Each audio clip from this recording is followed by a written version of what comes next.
So we're getting ready to install the seats in the 1964 A100 little red wagon. I like looking at the camera, I guess kind of punches at home. Anyway, it's not the point, it's not all about me. These seats are customized. When it's all custom like this, I can anticipate some problems. My biggest fear will be that they set too high or they don't set right when they actually get bolted in. It is what it is, we got to get to SEMA, so. One of the things I admire most about Doug is how he will take his time. When you take those seats, for example, that bolt doesn't thread in there by hand, he'll clean it up. He'll clean the bolt up, he'll run a thread chaser through it, run the tap in there, get those threads all cleaned up. He doesn't want to be in a situation, and most technicians are not this way. They'll just ram it in there with an impact gun. Doug takes his time, cleans it up, and makes sure that it's a sanitary install. So for all the crap that I give him about his weirdness and his mannequins and his strange brain, he's actually a phenomenal tech.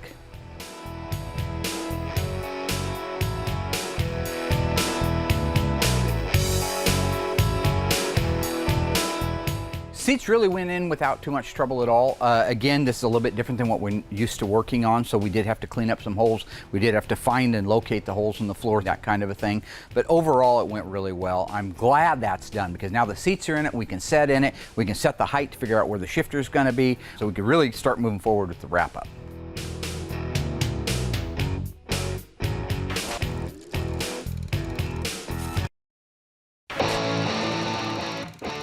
This 1970 Challenger RT features the 390 horsepower 446 pack engine. It's matched up with the legendary Hemi 4-speed transmission, and all of that power is handled out back by a 410 Dana rear end. This is a factory SC7 plum crazy car, and it's all numbers matching. In 1970, the Dodge Challenger RT came standard with a 335 horsepower 383 Magnum. Now there were three other options available at that time. The first one was engine code E86, and that was a 440 Magnum single 4-barrel engine that produced 375 horsepower. The second option was engine code E87, and that was a 446 pack, and that's featured here. And of course, last but not least, the elephant, the 426 Hemi. That engine code is E74, and that produced a whopping 425 horsepower. This ultra-rare Challenger is one of only 847 446-pack 4-speed 1970 Challengers made, and that makes this our Corpse of the Week.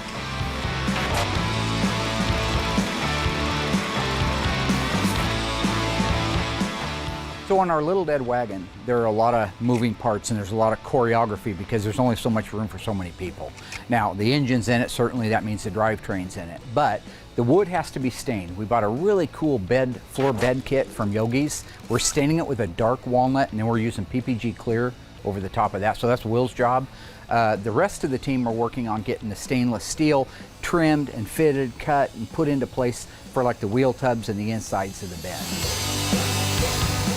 We're pretty lucky to have a really cool metal shop right down the road from us. The guys at All Pro, they just roll out the carpet for us. They have all the brakes and all the slip rolls and everything, that they're the ones really that are pre-cutting and pre-shaping a lot of the stainless steel that's going inside the bed.